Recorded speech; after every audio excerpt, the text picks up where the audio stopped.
한국이 또 해냈다. 한국이 누리호를 올려보낸 그날, 진짜로 무너진 건 하늘도 바다도 아니라 일본이었습니다. 전 세계가 한국이 또 해냈다고 환호하던 그 순간, 동해 바다 아래에서는 일본이 숨기려던 금단의 작전이 들켜버리고 있었죠. 폭우, 안개, 밤. 완벽한 은폐라고 믿었던 새벽 3시. 일본은 한국은 절대 모르고 절대 못 본다며 움직였습니다. 하지만 불과 몇 시간 뒤, 전 세계 언론이 인천공항으로 몰려들었습니다. 왜일까요? 한국이 공개한 단 하나의 SAR 영상이 일본의 30년 군사 전략을 송두리째 날려버렸기 때문입니다. 그날 한국이 본 장면은 일본이 절대로 세상에 나오길 원치 않았던 국가급 치부 그 자체였습니다. 도대체 일본은 무슨 짓을 한 걸까요? 한국은 어떻게 그것을 한밤중 폭우 속에서도 정확히 포착했을까요? 이제 누리호 발사 하루 전으로 돌아가 그 누구도 예상 못한 충격적인 진실을 따라가 보시죠. 지금 이 순간 이 영상을 어디에서 듣고 계신지 살짝 귀띔해주세요. 여러분의 소중한 댓글과 좋아요와 구독은 아주 큰 힘이 됩니다. 저는 노르웨이 해양 데이터 센터에서 일하는 엘린 호프만입니다. 해양 분석가죠. 베르겐 출신이고 나이는 41살이에요. 20년을 바다와 위성 데이터만 보며 살았습니다. 파도의 패턴, 해류의 온도, 수중 음파의 궤적까지 제 일상이었어요. 조용한 일이었습니다. 보통은요. 그런데 그날 밤은 많이 달랐습니다. 새벽 3시 13분이었어요. 센터 경보음이 울렸습니다. 긴급 신호였죠. 저는 침대에서 뛰쳐나와 노트북을 켰어요. 화면에 뜬 좌표를 보고 숨이 멎었습니다. 대마도 남동쪽 국제해양감시구역이었어요. IOMS라고 불리는 곳이죠. 한국과 일본, 미국이 공동으로 관리하는 해역이었습니다. 해저에는 국제통신 케이블이 깔려있고 조약으로 보호받는 구역이었어요. 그런데 거기서 뭔가 움직이고 있었습니다. 센터 시스템이 포착한 건 대형 수중 물체였어요. 길이 100m급, 속도는 시속 20노트 이상이었죠. 패턴이 이상했습니다. 직선으로 이동하다가 갑자기 방향을 틀고 또다시 정지했다가 다시 움직였어요.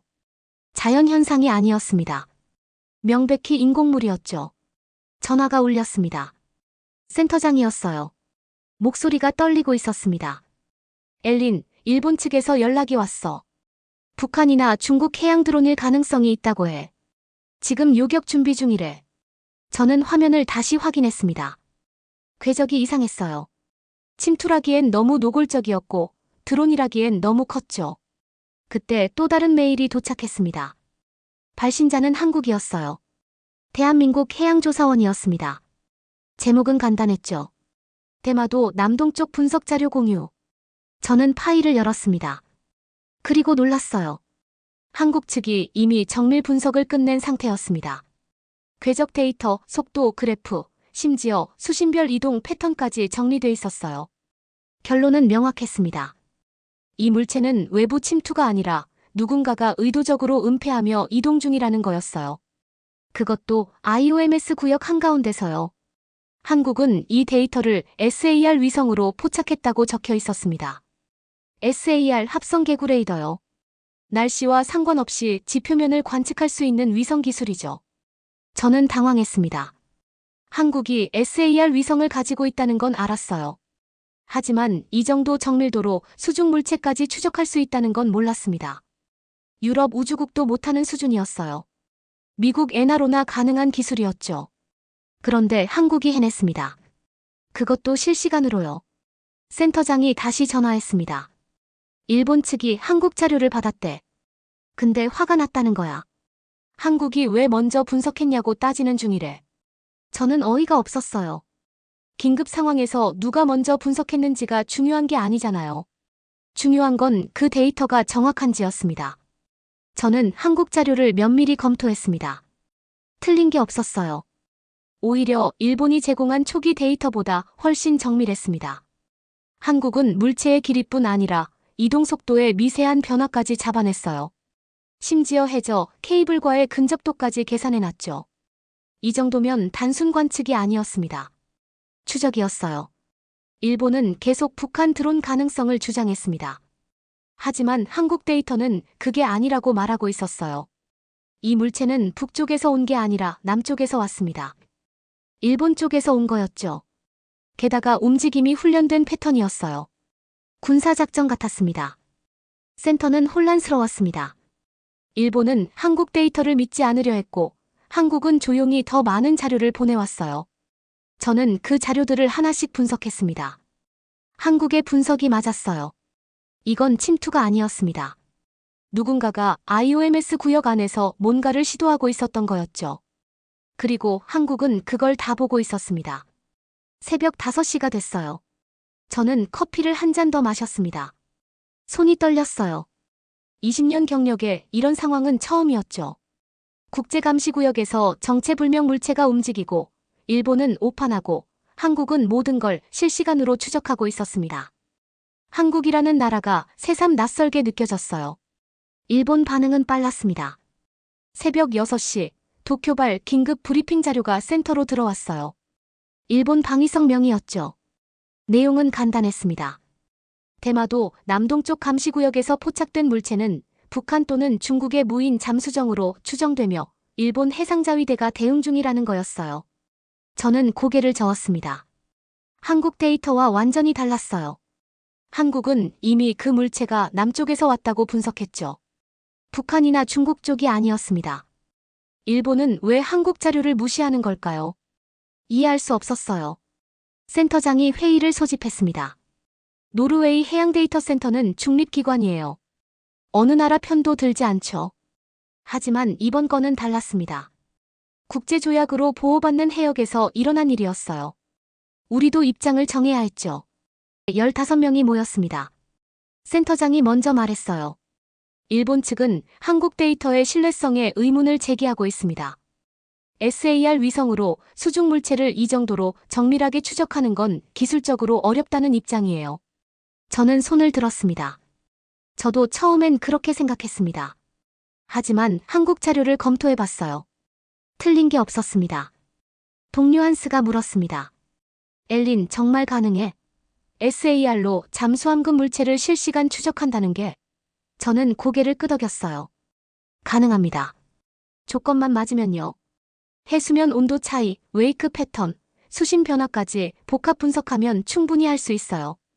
문제는 그 정도 연산 능력과 알고리즘이 필요하다는 거죠. 한스가 다시 물었습니다. 한국이 그걸 가지고 있다고 생각해? 저는 잠시 망설였어요. 솔직히 몰랐습니다. 한국 우주기술에 대해 아는 게 별로 없었죠. 하지만 데이터는 거짓말을 안 해요. 한국은 그걸 해냈습니다. 그날 오후 일본 언론이 움직이기 시작했습니다. 요미우리 신문 일면에 대마도 위기라는 제목이 떴어요. 기사 내용은 선정적이었습니다. 북한 또는 중국의 해양 침투 시도, 일본 영해 근처까지 접근, 한국은 방관 중. 저는 기사를 읽으며 한숨을 쉬었어요. 완전히 왜곡된 내용이었죠. 한국은 방관하지 않았습니다. 오히려 가장 먼저 분석 자료를 공유한 나라였어요. 센터로 또 다른 정보가 들어왔습니다. 일본 내부 소식통 얘기였어요. 일본 총리 지지율이 떨어지고 있다는 거였죠. 경제 침체, 외교 실패, 내각 스캔들이 겹쳤다고 해요. 그래서 우익 원로들이 총리를 압박하고 있다는 겁니다. 강력한 리더십을 보여달라고요. 저는 불안했습니다. 정치적 압박을 받는 정부는 예측 불가능해요. 특히 군사 문제에서요. 일본이 무슨 짓을 할지 알 수 없었죠. 이틀 뒤 제 예감이 맞았습니다. 센터에 일본 방위성 극비 문서가 유출됐어요. 내부 고발자가 보낸 거였죠. 작전명은 코드 블랙이었습니다. 대마도 침투 작전이요. 저는 문서를 읽고 소름이 돋았어요. 일본은 소류급 잠수함을 IOMS 구역 한가운데로 침투시킬 계획이었습니다. 목적은 한미 감시망 테스트였어요. 한국과 미국이 일본 잠수함을 탐지할 수 있는지 확인하겠다는 거였죠. 그것도 국제조약으로 보호받는 해역에서요. 미친 짓이었습니다. 문서에는 더 충격적인 내용이 있었어요. 일본 방위성은 한국 SAR 위성 능력을 과소평가하고 있었습니다. 한국 위성은 해상선박 추적용일 뿐 수중 물체는 탐지 못한다고 적혀 있었어요. 완전히 틀린 판단이었죠. 저는 센터장에게 달려갔습니다. 이거 한국 측에 알려야 합니다. 일본이 IOMS 구역을 침범할 거예요. 센터장은 난처한 표정을 지었어요. 엘린, 우린 중립기관이야. 일본 내부 문서를 한국에 넘길 순 없어. 저는 답답했습니다. 그럼 조약 위반을 그냥 지켜보란 말입니까? 센터장이 천천히 말했습니다. 우리가 할 수 있는 건 데이터 분석뿐이야. 나머지는 당사국들이 판단할 문제지. 저는 할 말을 잃었어요. 기술적으론 맞는 말이었죠. 하지만 뭔가 잘못됐다는 느낌을 지울 수 없었습니다. 그날 밤 저는 잠을 이루지 못했습니다. 일본은 한국을 과소평가하고 있었어요. 한국 SAR 위성이 자기들을 못 본다고 착각하고 있었죠. 하지만 저는 알고 있었습니다. 한국은 이미 모든 걸 보고 있었어요. 대마도 해역에 폭풍이 몰려오고 있었습니다. 이메일이 도착한 건 사흘 뒤였습니다. 발신자는 한국항공우주연구원이었어요. KARI라고 불리는 곳이죠. 제목은 간결했습니다. 국제 전문가 초청 마이너스 해양 SAR 분석 협력. 저는 메일을 열었어요. 내용을 읽고 놀랐습니다. 한국이 저를 나로우주센터로 초청한다는 거였어요. 일주일 뒤 누리호 발사가 예정돼 있고 SAR 실험 위성이 탑재된다고 했습니다. 발사 전후로 국제 전문가들과 기술 교류를 하고 싶다는 내용이었죠. 항공권과 숙소는 한국 측에서 제공한다고 적혀 있었어요. 저는 당황했습니다. 왜 하필 저였을까요? 노르웨이 해양 데이터 센터는 유명하지만 저는 그냥 평범한 분석가였어요. 센터장에게 물어봤죠. 이거 진짜입니까? 센터장이 웃으며 대답했습니다. 엘린, 자네가 대마도 데이터 분석 보고서 쓴 거 알고 있어. 한국 측이 그걸 봤나 봐. 아, 그 보고서요. 저는 며칠 전 센터 내부용으로 분석 보고서를 작성했었어요. 한국 SAR 데이터의 정밀도와 신뢰성을 검증한 내용이었죠. 결론은 명확했습니다. 한국 기술은 유럽 수준을 넘어섰다고요. 그 보고서가 한국에 전달됐나 봐요. 센터장이 말했습니다. 가보는 게 좋겠어. 한국 우주기술을 직접 볼 기회잖아. 저는 고개를 끄덕였어요. 솔직히 궁금했습니다. 한국이 어떻게 저 정도 SAR 기술을 확보했는지요. 일주일 뒤 저는 인천공항에 도착했습니다. 공항부터 압도당했어요. 깨끗하고 넓고 효율적이었습니다. 짐 찾는데 5분도 안 걸렸죠. 출구에는 한국항공우주연구원 직원이 기다리고 있었어요. 이름표를 든 젊은 남자였습니다. 호프만 박사님이시죠? 저는 KARI 김준서입니다. 그의 영어는 유창했어요. 악센트도 거의 없었죠. 우리는 차를 타고 나로우주센터로 향했습니다. 서울에서 고흥까지 4시간 거리였어요. 차 안에서 김준서 씨가 말했습니다. 박사님 보고서 잘 읽었습니다. 저희 SAR 기술을 높게 평가해 주셔서 감사해요. 저는 쑥스러웠어요. 사실대로 쓴 것뿐이라고 대답했죠. 그가 웃으며 말했습니다. 유럽 전문가가 인정해 준다는 게 큰 의미예요. 일본은 아직도 우릴 못 믿거든요. 일본 얘기가 나오자 분위기가 묘해졌습니다. 저는 조심스럽게 물었어요. 대마도 사건 아직 진행 중인가요? 김준서 씨가 잠시 말을 멈췄습니다. 그리고 낮은 목소리로 대답했어요. 네, 계속 모니터링하고 있습니다. 일본이 또 뭔가 시도할 거라고 보고 있어요. 저는 가슴이 철렁했습니다. 한국은 이미 알고 있었던 거예요. 일본의 코드 블랙 작전을요. 아니, 정확히는 일본이 뭔가 준비 중이라는 걸 눈치챈 거였죠. 나로우주 센터에 도착한 건 저녁 8시였습니다. 어두웠지만 시설은 환하게 빛나고 있었어요.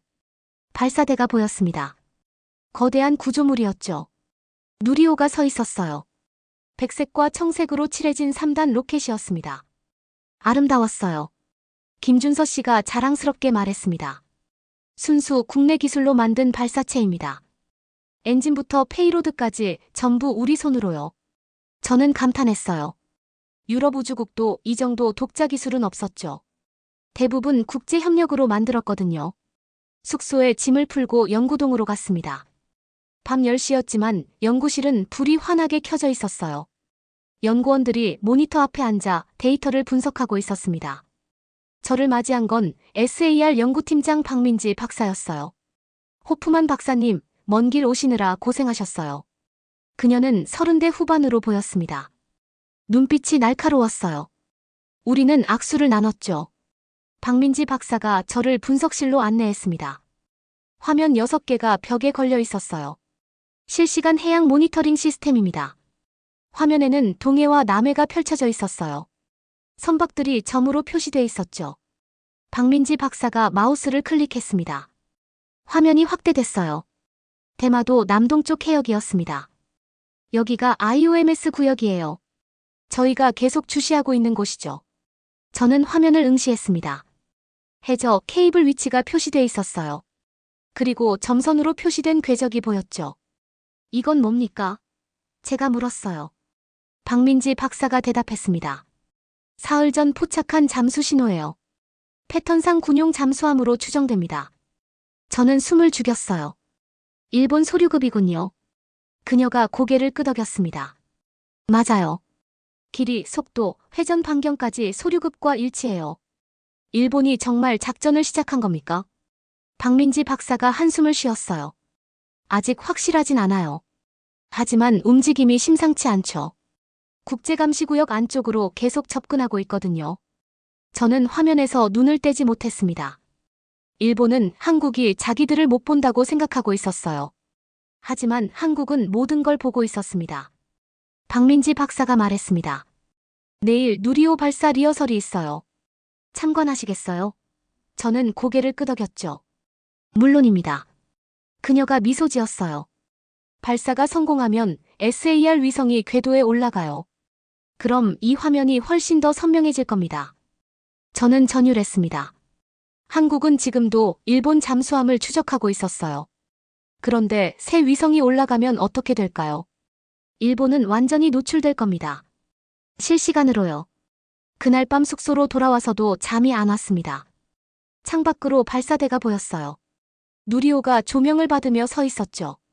저 로켓 안에 일본의 운명을 바꿀 위성이 실려 있었습니다. 한국은 조용히 준비하고 있었어요.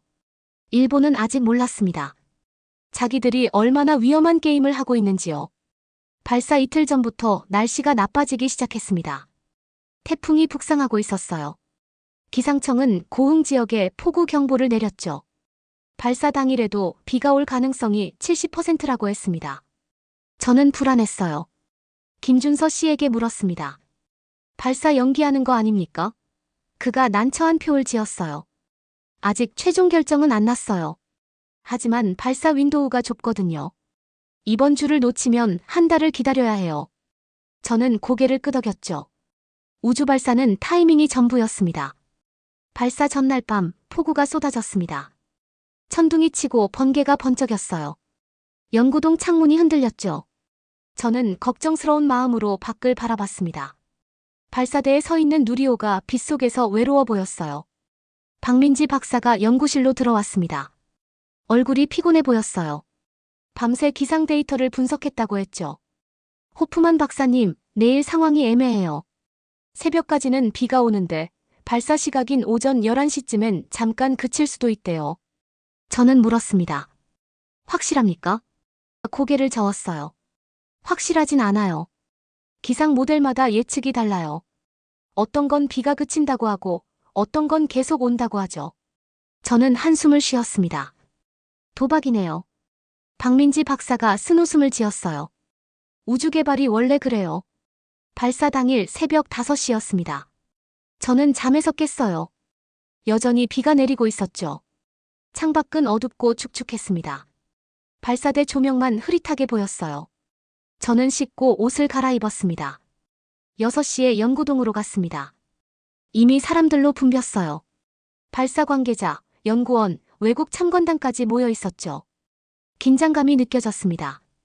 모두들 창밖을 바라보며 날씨를 확인하고 있었어요. 9시, 발사관리팀이 회의를 시작했습니다.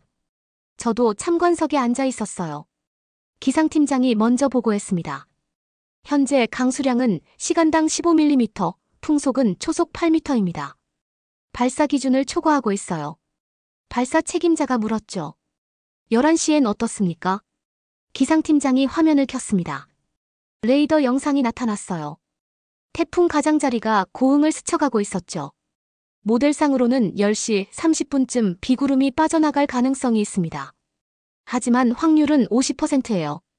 회의실이 조용해졌습니다. 발사 책임자가 천천히 말했습니다. 대기합시다. 10시까지 기다려보고 결정하죠. 모두들 고개를 끄덕였어요. 저는 가슴이 두근거렸습니다. 이렇게 아슬아슬한 발사 준비는 처음 봤어요. 10시가 됐습니다. 여전히 비가 내리고 있었어요. 하지만 조금 약해진 것 같았죠. 기상팀장이 다시 보고했습니다. 강수량이 시간당 5mm로 감소했어요. 레이더상 비구름 끝이 보입니다. 저는 창밖을 봤어요. 구름이 빠르게 움직이고 있었습니다. 10시 40분이었습니다. 갑자기 비가 그쳤어요. 구름 사이로 하늘이 보이기 시작했죠. 사람들이 웅성거렸습니다. 저는 믿을 수 없었어요. 정말 하늘이 열리고 있었습니다. 발사 책임자가 결정을 내렸습니다. 발사를 진행합니다. 카운트다운 시작하세요. 관제실에서 목소리가 울려 퍼졌어요. 발사 20분 전. 각 팀 최종 점검 바랍니다. 저는 숨을 죽였습니다. 참관석으로 이동했습니다. 유리창 너머로 발사대가 보였어요. 누리호가 서 있었죠. 구름이 걷히면서 햇빛이 로켓을 비추기 시작했습니다. 아름다웠어요. 주변에는 각국 전문가들이 앉아 있었습니다. 프랑스, 독일, 미국, 일본에서도 왔더군요. 일본 대표단이 보였습니다. 그들은 무표정했어요. 한국 발사체 성공을 달가워하지 않는 눈빛이었죠. 저는 씁쓸했습니다. 발사 10분 전. 관제실 목소리가 더 긴장됐어요. 각 시스템 정상, 날씨 조건 충족, 발사 승인 대기 중. 발사 책임자가 마이크를 잡았습니다. 최종 승인합니다. 발사를 계속 진행하세요. 발사 5분 전. 카운트다운 화면이 커졌어요. 숫자가 줄어들고 있었죠. 저는 손을 꼭 쥐었습니다. 옆에 앉은 독일 전문가도 긴장한 표정이었어요. 3분 전.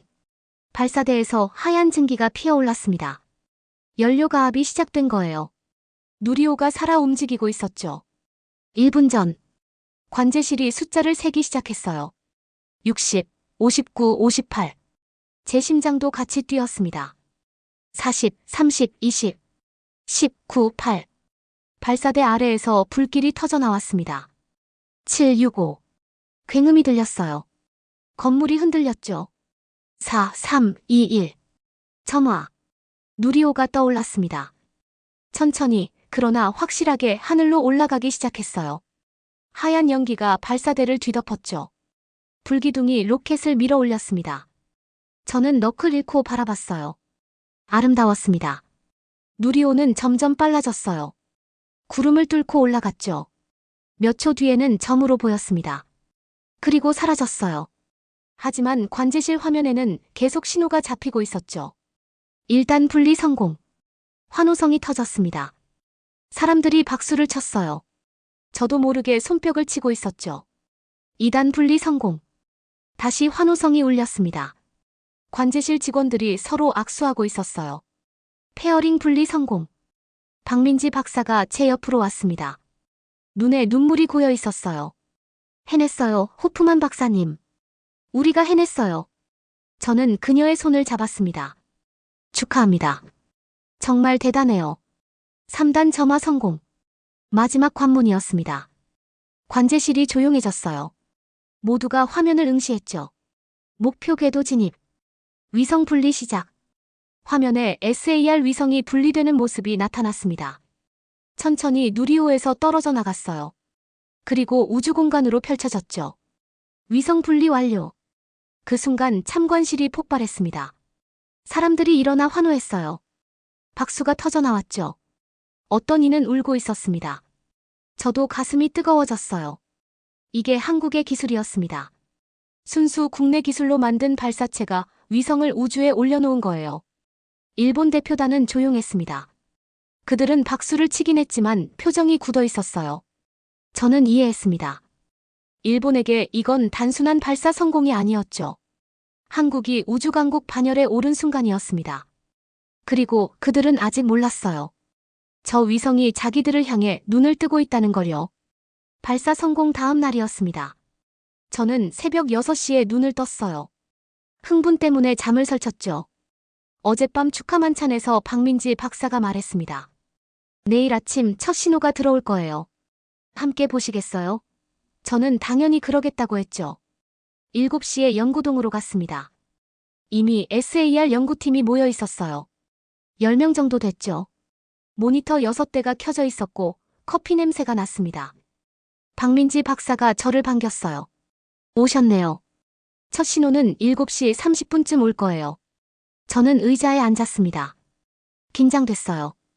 위성이 궤도에 올라간 건 확인했지만 실제로 데이터를 보내올지는 또 다른 문제였죠. 수많은 것들이 잘못될 수 있었습니다. 7시 20분이었습니다. 한 연구원이 말했어요. 위성 신호 포착됐습니다. 교신 시작합니다. 박민지 박사가 고개를 끄덕였죠. 좋아요. SAR 모드 활성화하세요. 화면에 숫자들이 흐르기 시작했습니다. 저는 긴장한 채 지켜봤어요. 데이터 스트림이 안정적이었죠. 신호 강도도 좋았습니다. 7시 32분.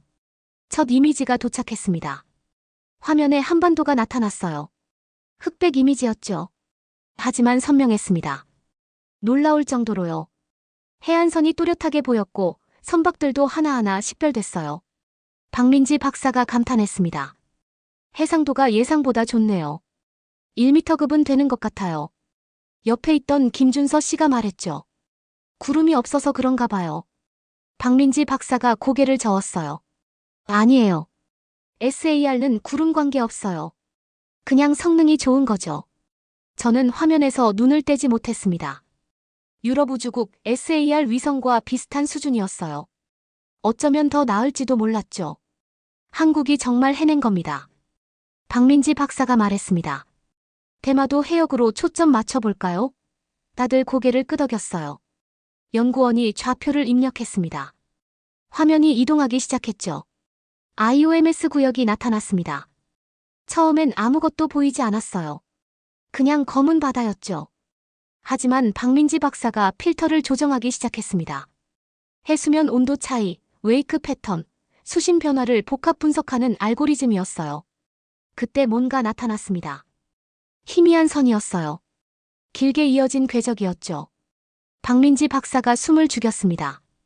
저건 연구원 하나가 말했어요. 웨이크 시그니처입니다. 수중 물체가 남긴 흔적이에요.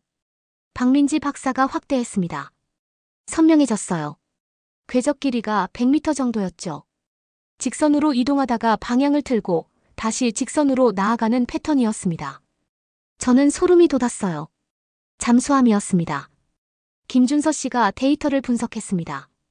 길이 100m, 속도 시속 22노트, 수심 150m 추정. 그가 멈췄어요. 그리고 천천히 말했죠. 소류급 잠수함과 일치합니다. 연구실이 조용해졌습니다. 박민지 박사가 물었어요. 이동 방향은? 연구원이 대답했습니다. 북동쪽입니다. IOMS 구역 중심부로 향하고 있어요. 박민지 박사가 한숨을 쉬었죠. 일본이 정말 미쳤나 봐요. 저는 화면을 응시했습니다. 일본은 한국 위성이 자기들을 못 본다고 생각했어요. 하지만 지금 실시간으로 추적당하고 있었죠. 그것도 발사 이틀 만에요. 박민지 박사가 말했습니다. 시간별 추적 데이터 축적하세요. 위성 통과할 때마다 촬영하고요. 연구원들이 움직이기 시작했어요. 키보드 소리가 연구실을 채웠죠. 저는 물었습니다. 이 데이터 어디에 보고합니까? 박민지 박사가 저를 봤어요. 청와대요. 그리고 국방부. 저는 고개를 끄덕였습니다. 당연한 절차였죠. 오전 10시였습니다. 위성이 두 번째로 대마도 해역을 통과했어요. 이번엔 더 선명한 이미지가 왔습니다. 잠수함이 움직인 게 확인됐죠. 이전 위치에서 북동쪽으로 10km 이동했어요. 김준서 씨가 계산했습니다. 이 속도면 6시간 뒤에 해저 케이블 지점에 도달합니다. 박민지 박사가 긴장한 표정을 지었어요. 케이블 손상 가능성이 있나요? 김준서 씨가 고개를 끄덕였죠. 충분히요. 의도적이든 실수든요. 오후 2시였습니다. 청와대에서 연락이 왔어요. 국가안보실장이 직접 전화했다고 했죠. 박민지 박사가 회의실로 들어갔습니다. 30분 뒤 나왔을 때 그녀 얼굴은 굳어 있었어요. 저에게 말했습니다. 호프만 박사님, 이 데이터 외부 유출 금지예요. 보안 사안입니다. 저는 이해한다고 대답했죠. 당연히 그럴 거라고 생각했어요. 오후 4시 세 번째 촬영이었습니다.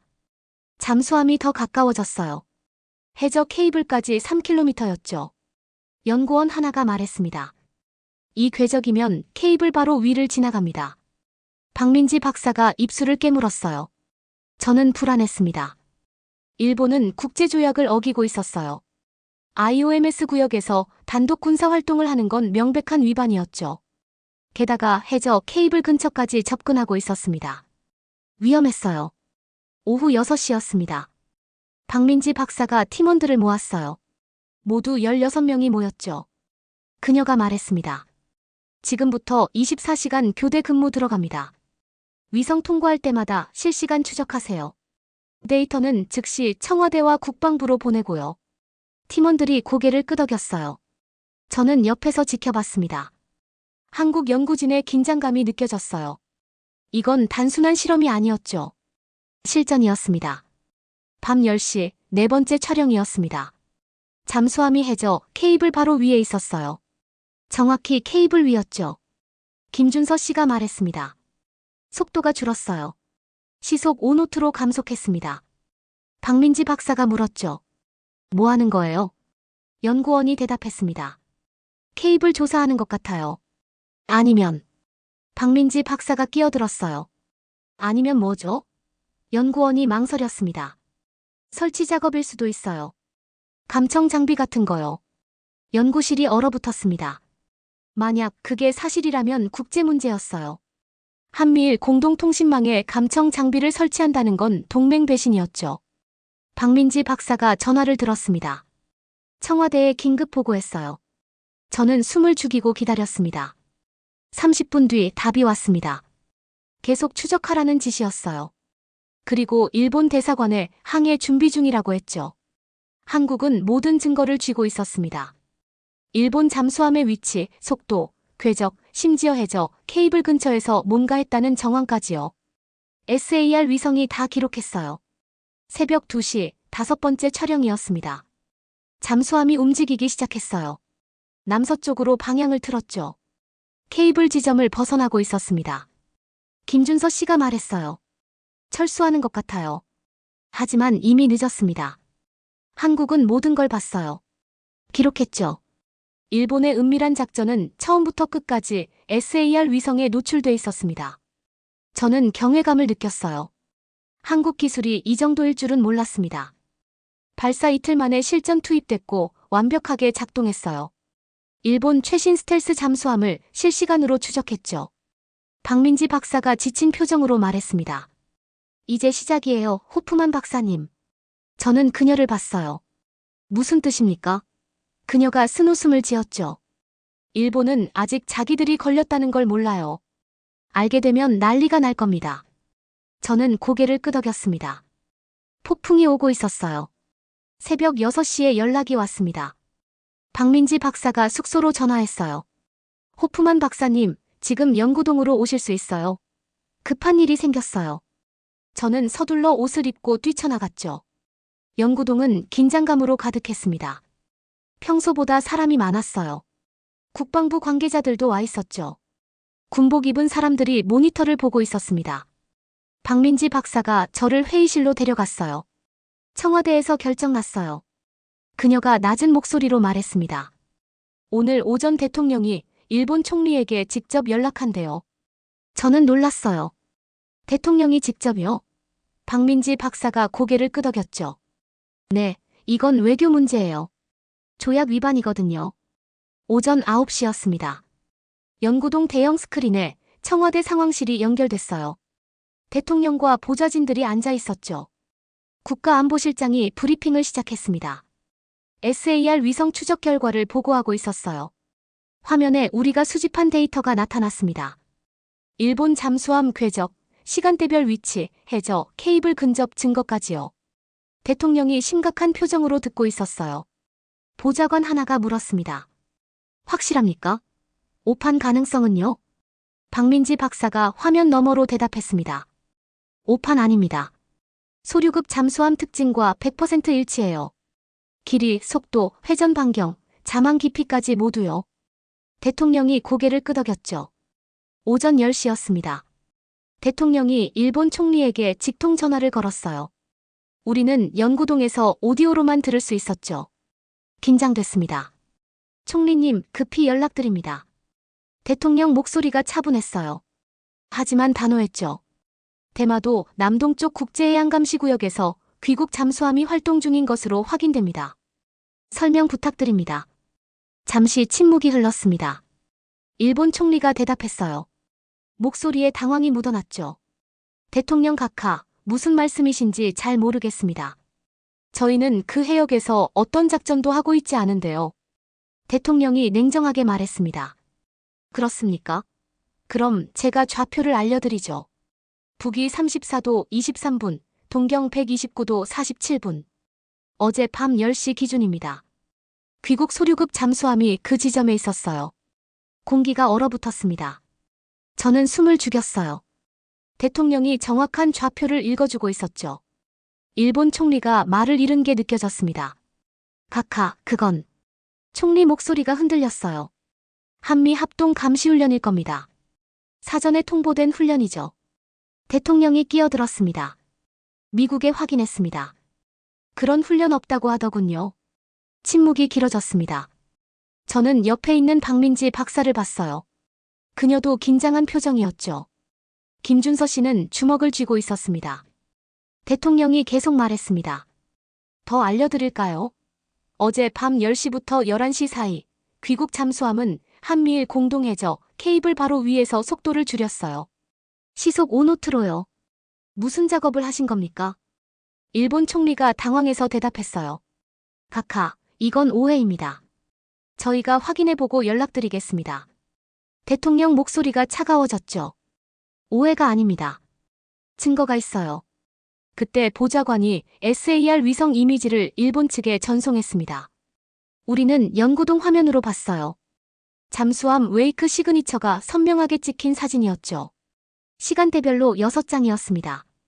일본 총리 측에서도 같은 이미지를 받았을 거예요. 다시 침묵이 흘렀습니다. 이번엔 길었어요. 30초 정도 됐죠. 일본 총리가 뭐라 말하려다 멈췄습니다. 몇 번이나요? 각하. 총리 목소리가 작아졌어요. 확인이 필요합니다. 시간을 주십시오. 대통령이 단호하게 말했죠. 30분 드리죠. 30분 안에 귀국 잠수함을 IOMS 구역 밖으로 철수시키십시오. 안 그러면 우리도 조치를 취하겠습니다. 전화가 끊겼습니다. 연구동이 조용했어요. 모두가 숨을 죽이고 있었죠. 국방부 관계자 하나가 말했습니다.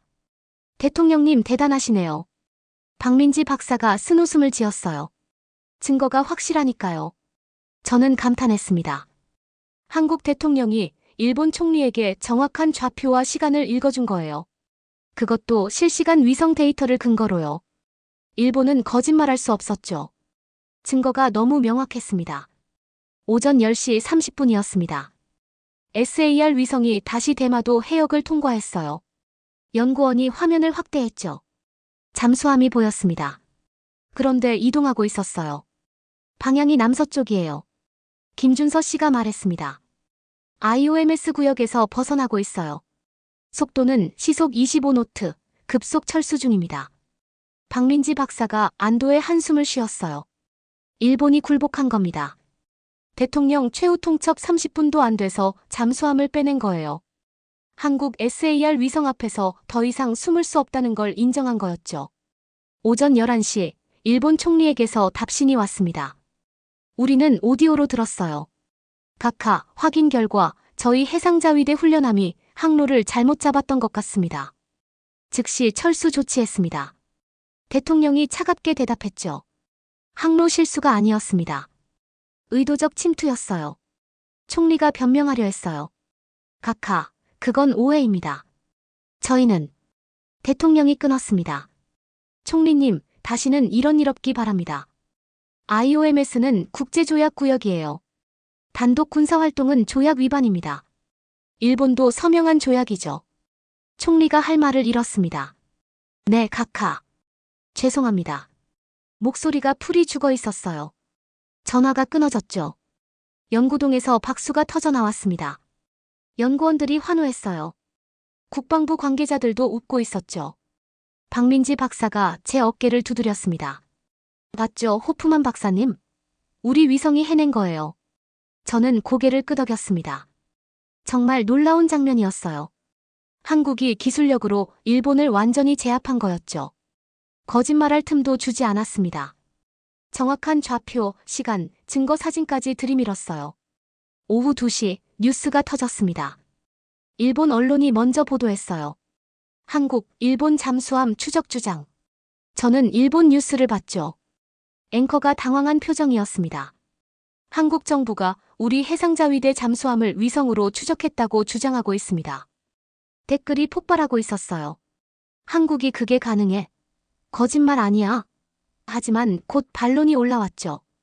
한국 누리호 성공했잖아. SAR 위성 올렸어. 일본 네티즌들이 혼란스러워하고 있었습니다. 오후 4시 한국 청와대가 공식 입장을 냈습니다. 일본 잠수함이 IOMS 구역에서 조약 위반 활동을 했으며 한국은 이를 위성으로 포착했다. 증거 자료는 UN 해양법 사무국에 제출할 예정이다. 저는 숨을 들이켰어요. 한국이 UN까지 끌고 가려는 거였죠. 일본 정부는 부인했습니다. 하지만 설득력이 없었어요. 한국은 좌표와 시간까지 공개했거든요. 일본이 거짓말하고 있다는 게 명백했죠. 저녁 6시 미국 국방부가 입장을 냈습니다. 미국은 해당 시기 대마도 해역에서 어떤 훈련도 승인하지 않았다. 일본의 설명은 사실과 다르다. 저는 화면을 봤어요. 미국까지 일본 편을 안 들어준 거였죠. 일본은 국제적으로 고립됐습니다. 동맹국 미국도 외면했고 한국은 증거를 쥐고 있었어요. 일본 총리는 궁지에 몰렸죠. 밤 9시 일본 방위상이 사임했습니다. 긴급 뉴스였어요. 코드 블랙 작전 책임을 지고 물러난 거였죠. 하지만 이미 늦었습니다. 한국 SAR 위성이 모든 걸 기록했어요. 박민지 박사가 말했습니다. 일본은 우릴 과소평가했어요. 그 대가를 치르는 중이죠. 저는 고개를 끄덕였습니다. 한국 기술 앞에서 일본의 오만이 무너지고 있었어요. 다음 날 아침 일본이 무너지기 시작했습니다. 저는 새벽 5시에 뉴스를 켰어요. NHK가 긴급 특집을 방송하고 있었죠. 대마도 잠수함 스캔들이라는 제목이었습니다. 앵커 표정이 심각했어요. 한국 SAR 위성이 우리 잠수함을 실시간 추적했다는 사실이 확인됐습니다. 화면에 한국이 공개한 위성 사진이 떴어요. 잠수함 웨이크 시그니처가 선명하게 보였죠. 시간대별로 6장이었습니다. NHK 군사 전문가가 분석하고 있었어요. 이 정밀도는 놀랍습니다. 미국 수준이에요. 전문가가 말했습니다. 한국이 이 정도 SAR 기술을 보유했다는 건 동아시아 군사 균형이 바뀐다는 뜻입니다. 저는 화면을 뚫어지게 봤어요. 일본 전문가조차 한국 기술을 인정하고 있었죠. 아침 8시 일본 국회가 난리였습니다. 야당이 총리를 공격하고 있었어요. 총리는 언제 이 작전을 승인했습니까? 조약 위반인 줄 알고도 진행한 겁니까? 총리가 답변석에 섰죠. 얼굴이 창백했습니다.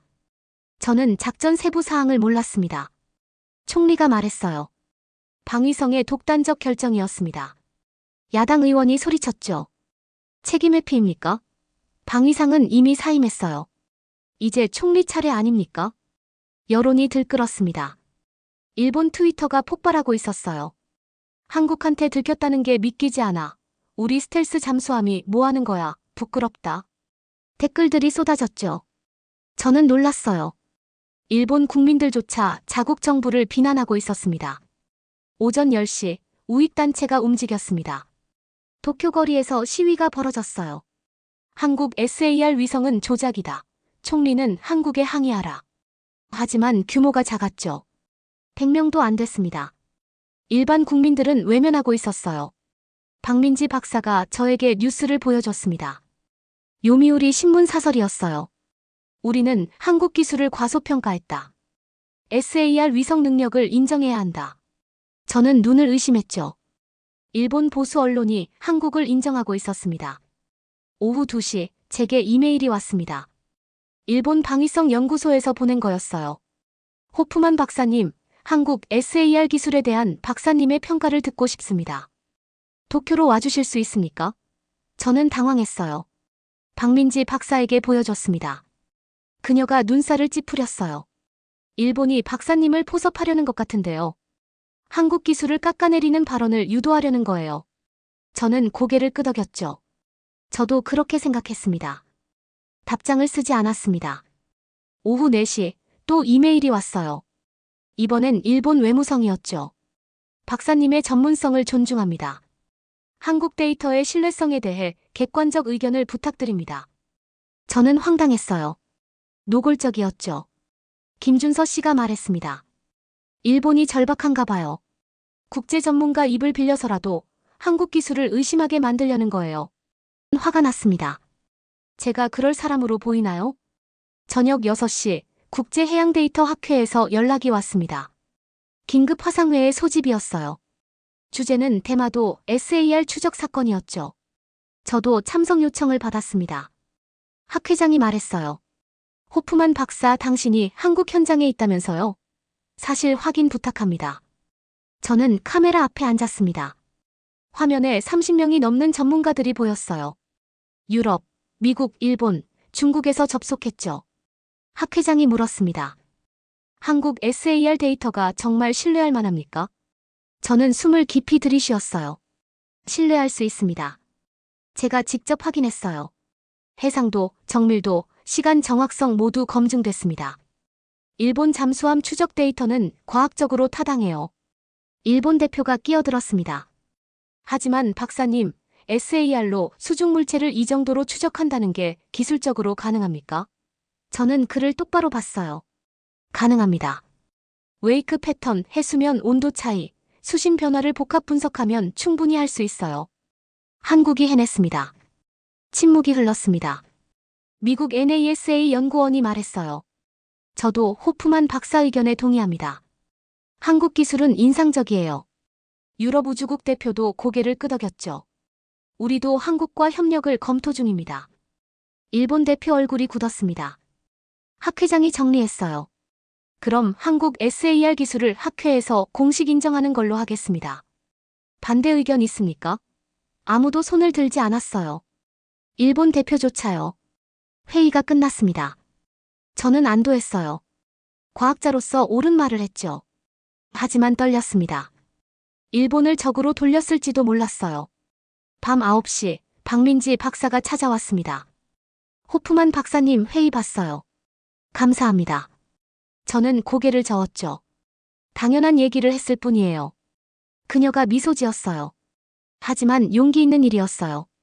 일본 압박이 만만치 않았을 텐데요. 저는 창밖을 봤습니다. 나로 우주센터가 고요했어요. 발사대 조명이 밤하늘을 비추고 있었죠. 저는 말했습니다. 박사님, 솔직히 저도 처음엔 의심했어요. 한국이 정말 이 정도 기술을 가졌을까 하고요. 박민지 박사가 물었습니다. 지금은요? 저는 그녀를 봤어요. 지금은 확신해요. 한국은 해냈습니다. 그것도 조용히 확실하게요. 그녀 눈에 눈물이 맺혔습니다. 고맙습니다. 외국 전문가가 인정해준다는 게 얼마나 큰 힘이 되는지 몰라요. 저는 그녀 손을 잡았죠. 제가 고마워요.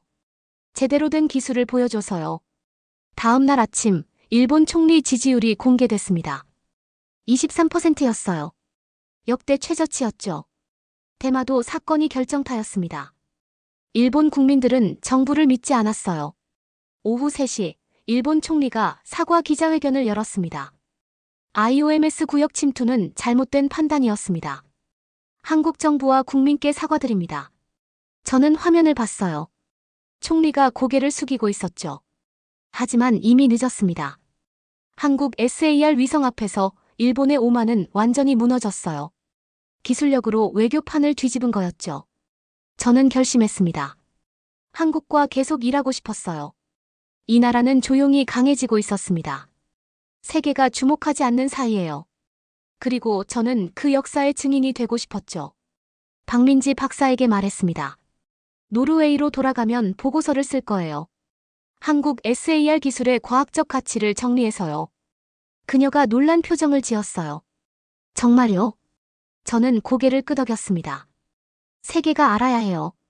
한국이 뭘 해냈는지요. 한 달이 지났습니다. 저는 노르웨이로 돌아왔어요. 베르겐 사무실이 낯설게 느껴졌죠. 한국에서 본 것들이 자꾸 떠올랐습니다.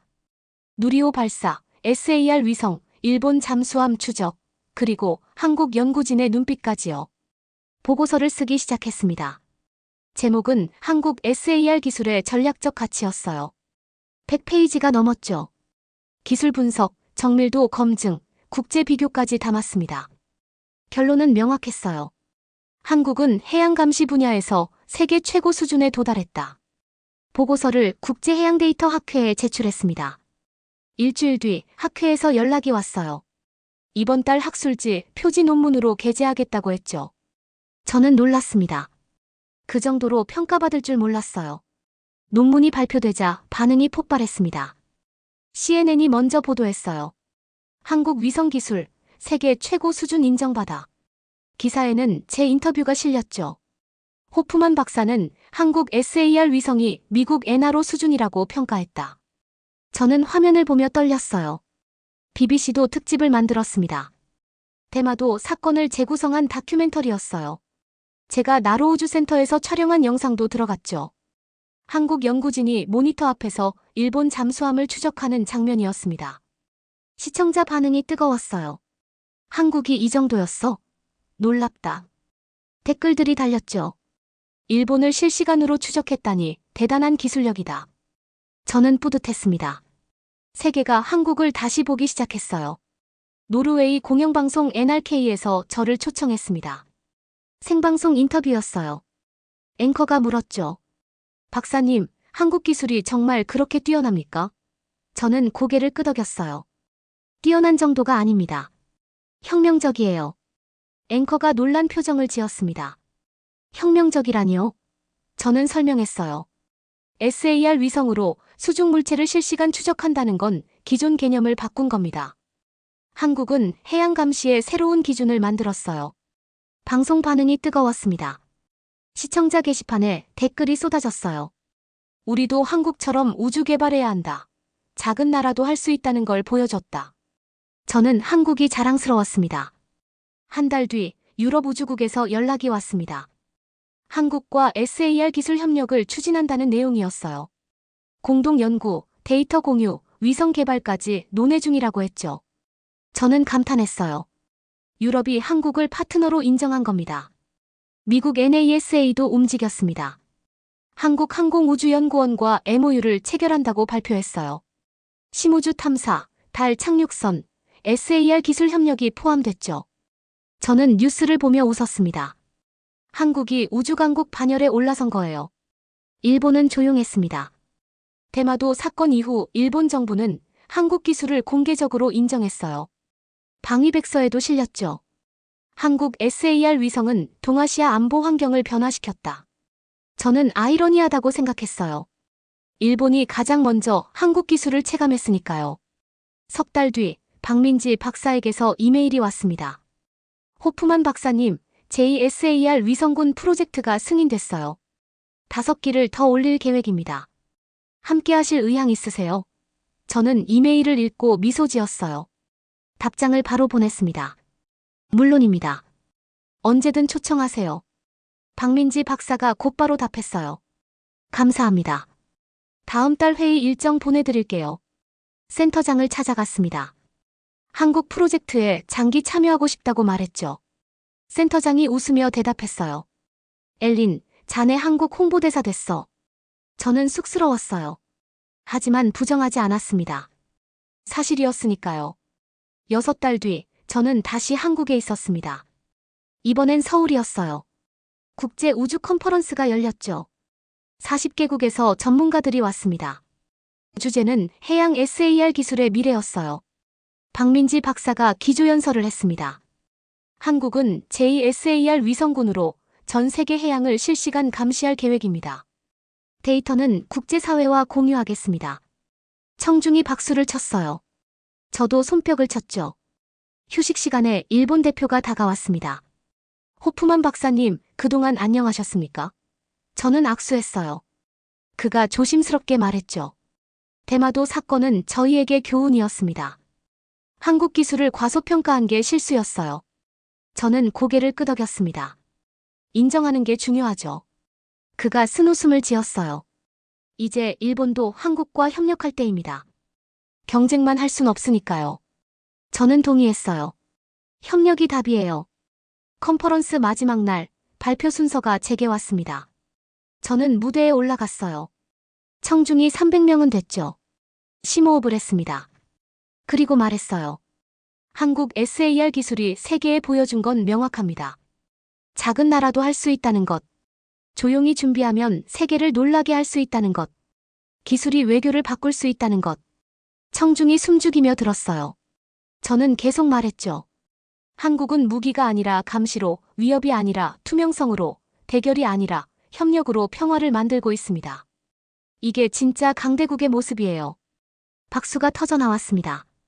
기립박수였어요. 사람들이 일어나 손뼉을 쳤죠. 저는 눈시울이 뜨거워졌습니다. 박민지 박사가 웃고 있었어요. 김준서 씨도 엄지를 치켜세웠죠. 컨퍼런스가 끝나고 저녁이었습니다. 한강공원을 걸었어요. 박민지 박사와 함께였죠. 다리에 불이 켜지고 있었습니다. 강물이 반짝였어요. 박민지 박사가 말했습니다. 호프만 박사님 덕분에 세계가 우릴 봐줘요. 저는 고개를 저었어요. 아니에요. 박사님들이 해낸 겁니다. 저는 그냥 본 걸 말했을 뿐이에요. 그녀가 강을 바라봤습니다. 이 강이 수천 년을 흘러왔어요. 한국 역사처럼요. 멈추지 않고 흐르는 강이죠. 저는 고개를 끄덕였어요. 한국도 그렇게 흘러왔고 앞으로도 그럴 거예요. 어딘가에 한국 SAR 위성이 궤도를 돌고 있었어요. 조용히 확실하게 세계를 보고 있었죠. 저는 미소 지었습니다. 한국이 가르쳐준 건 명확했어요. 힘이 아니라 지혜로, 위협이 아니라 신뢰로, 무기가 아니라 기술로 평화를 지킬 수 있다는 것. 작은 나라도 세계를 바꿀 수 있다는 것. 조용한 준비가 가장 강력하다는 것. 저는 이 이야기를 세계에 계속 전할 겁니다. 한국이 보여준 길을, 한국이 만든 기적을, 한국이 증명한 가능성을요. 여러분은 언제 한국이 자랑스러우셨나요?